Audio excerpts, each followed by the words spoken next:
Flinders is the only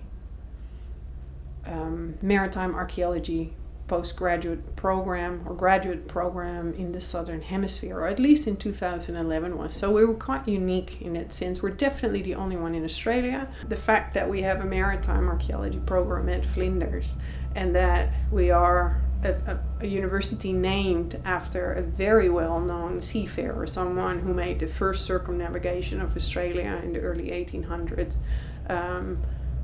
just makes it even more special to be in a place like this.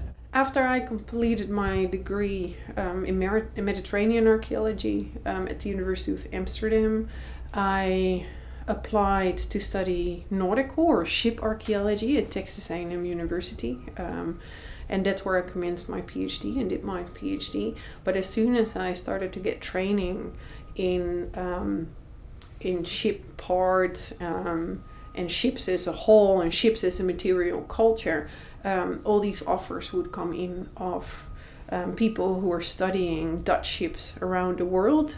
The head of the Maritime Archaeology Department of the Western Australian Museum approached me to come and study the Batavia ship's hull, or the remains of that, which were retrieved from the underwater environment and which are on display in the museum there. And then that became actually too good to be true, because that's one of those seminal shipwreck excavations that are very well known, especially here, of course. And I worked for the Western Australian Museum for about 6 years until I got the job here at Flinders. And so yeah, when the position came up for maritime archaeologists, there are not many of those lectureships or professorships in maritime archaeology around the world.